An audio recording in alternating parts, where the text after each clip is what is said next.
Welcome to Task and Purpose. With this episode, we continue our Mechanized Infantry Week, which is basically the military version of Shark Week. Mainly, I want to explore the recent upgrades to the Stryker and how the vehicle will potentially stack up against the Russian BTR and the Chinese ZBD near-peer counterparts.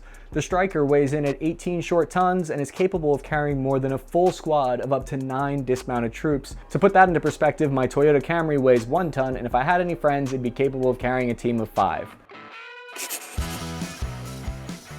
So in this video, we'll learn about the specifications, armament, unit organization, and tactics of Stryker Brigade combat teams. Full disclosure, I'm gonna be upfront with my bias here. I love the Stryker. When I wake up, I eat Stryker cereal. It's my favorite armored vehicle that the US Infantry uses because I was in a Stryker unit when I deployed to Iraq. So I'll be able to give my personal experience and perspective on this system. This episode is sponsored by Raid Shadow Legends, which is a free-to-play mobile and desktop app. The first thing that really stuck out to me about the game was how the graphics are realistic instead of cartoony. I got hooked by the depth of the lore for my faction, which is the Dark Elves, and the gameplay strategy and tactics are incredibly deep. There are 16 different factions to choose from. I chose the Dark Elves because they remind me of the emo phase I went through in high school. Tag Arena is the next level of competition PvP battles. Instead of a single 4 versus 4 battle like in Classic Arena, it's actually a series of 3 4 versus 4 battles. It's the best of 3. It's basically Arena on hard mode. And since it's brand new, the developers will be giving out some special rewards soon to whoever manages to finish high up in the rankings. So if you're like me and you love truly competitive PvP with some big rewards, you're gonna love Tag Arena. Go into the description, click the special link. If you're a new player, you'll get 100,000 silver plus a free champion named Channeler. All of this treasure will be waiting for you right here. Let's find out the history of the Stryker's development. It was originally supposed to be a part of the reimagining of the Army from the old Cold War ways to modern operations. It was part of a transformation theory where a few key leaders in the US military envisioned a future where the Army was more flexible, meaning it could take on a wide variety of mission sets and could adapt to fighting in many various locations more independently. It also needed to be technologically advanced for the modern battlefield. Strykers have the ability for gunners to see a video feed of what each other gunner in other Strykers is seeing. So they can see what a different gunner in their platoon is aiming at with just a flick of a switch. They have a GPS system which shows where each vehicle is located on the map. Communication systems allow them to talk to anyone in their own vehicle or push a button to talk to anyone back at headquarters for additional support like an Apache element. Don't be like me and push the battalion talk button and hot mic your entire conversation to everyone about how you think your captain looks like Danny DeVito. A lot of people don't know this, but before the year 2000, the Army was organized very differently around 15,000 troop-sized divisions, which were aimed at the old way of fighting in only 2 major theaters at once. This was the old school Cold War way of thinking. So the Army wanted a new technologically advanced vehicle that could fit their new, fast, lightweight style and serve as a kind of replacement for the M113. They needed something that they could deploy anywhere in the world within 48 hours, something lighter weight than a Bradley or an M1 Abrams. The Stryker was based on the Canadian LAV-3, and it was originally produced by General Dynamics as part of an $8 billion deal to create 6 Stryker brigades. Forward-thinking General Eric Shinzetsky came up with the idea of reorganizing the military into the way modern brigades operate in teams of 4,000 soldiers. This system ended up being perfectly suited for the conflicts the US military would find itself in, where you have a brigade combat team take turns rotating through an area of operations. In that AO, the BCT conducts full spectrum of operations. It's capable of operating independently. This system of rotation on that level allows troops to train together, deploy together, and then take their downtime together. This is really the strategic approach that has defined the military since then, if you think about it. There are a lot of critiques out there on this style, as usual. There's no shortage of criticism for how the Army operates, but the fact is, if the Stryker wasn't produced, the Army would have been completely stuck rolling around in unarmored or lightly armored Humvees for most of the last 2 conflicts, which would have been a disaster. So the Russians are updating their military. They're taking the BTR and they're making the BTR boomerang, which is way different than the last iterations of the vehicle. So the way the Russians do it is they attach a heavy element to the medium-sized element. They recognized that there was an anti-tank deficiency in their brigades. The new Russian vehicle is better. They're only just starting to get it, and they're only getting it in small numbers. I mean, the main difference with this vehicle is that it weighs 13 tons more than the BTR. The boomerang can carry 3 more Russian soldiers inside of it. The way we set up the doctrine for those units is very different, but we're also engaged in different conflicts than they are. So the question is, if these two were to go toe-to-toe against each other, who would win? Let's assume that it's full spectrum operations. It's not just the BTR and the Stryker in an arena going at it against each other. They're supported by the current version of their military. I would say the Stryker would definitely win, meaning that from what I've read, our technology is leagues ahead of what Russia has. It's hard to compare though, because the Russians always lie about the capabilities of their vehicles. And if you've been watching, they mostly show an awesome prototype and they put out a few into production.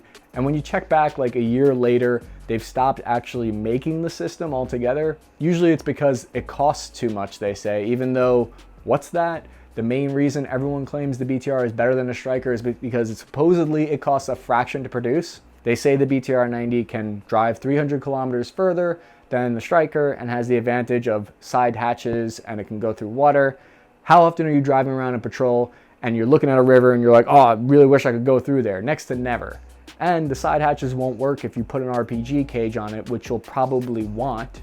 I don't think the Chinese ZBD or the Russian BTR is better than the Stryker, because these vehicles aren't going to fight in a vacuum. You have to consider that they are backed up by the F-35 in the skies above them, that our communications network, even though they suck, they still suck less than our adversaries do. And that's all our war machine really has to do here, is it needs to suck less than everyone else. That's my patriotic battle cry. All we have to do is be a little less worse than them. Since you can't see outside when you're in the back getting ferried from one objective to another, you have to rely on the soldiers who are called air guards. They hang out the top hatches and they watch closely what's happening around the vehicle. This tactic is all well and fine for low intensity insurgency wars, but when you're going up against a near peer, it's not going to fly to have people hanging outside. The priority with Stryker doctrine is the infantry squad that they carry. It's what gives the victor its main advantage over using something like a Bradley. Its intended mission set is to roll up on a location and dismount its infantry, and by the book this is done one terrain feature away from the objective. This is exactly how we did it in Iraq. If we were doing a raid on a building, we would park about 100 meters outside, and then we would make our way on foot to the objective. The vehicles would provide a kind of overwatch element with their 50 cal and Mark 19. A Stryker brigade of 4,000 soldiers is made up of about 4 battalions of 1,000 soldiers each, which are broken down into about 5 companies of 100 line soldiers in each, which breaks down into 4 infantry platoons of 40 line soldiers, and then each squad gets 1 Stryker, and there are 4 squads in a platoon.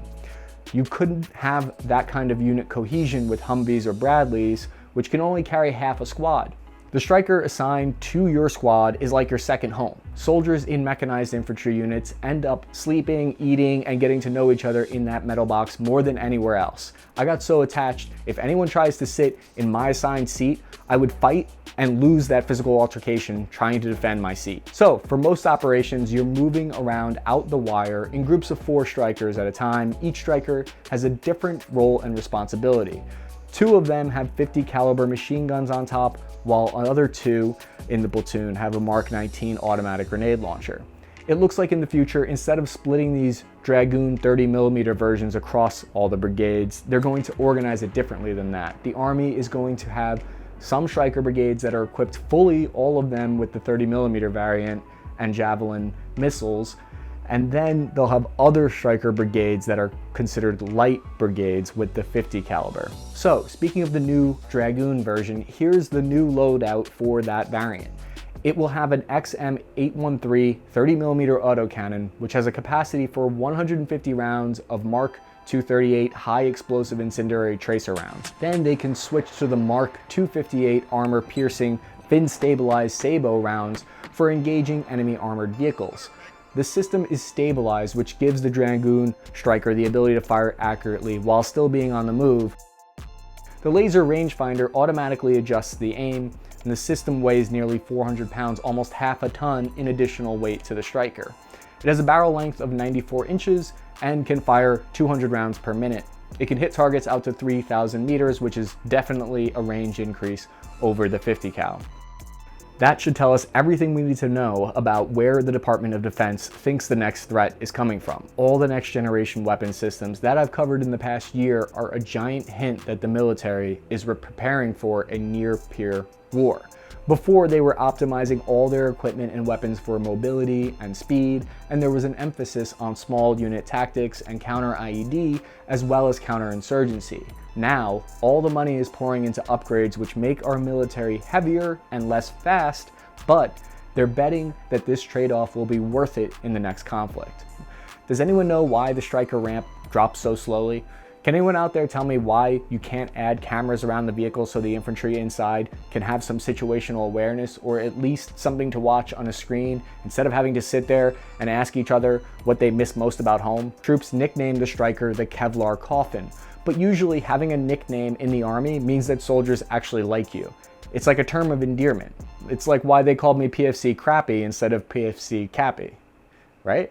We've made it SOP to line all the seats with thick Kevlar blankets, and when you're in country, your knees are basically shoved up into your chin because the floors are covered in 2 sandbags deep, and it's uncomfortable, but if you get hit by an IED, you want that because the old models didn't have the V-shaped hull. This meant there was only a relatively thin sheet of aluminum metal underneath you.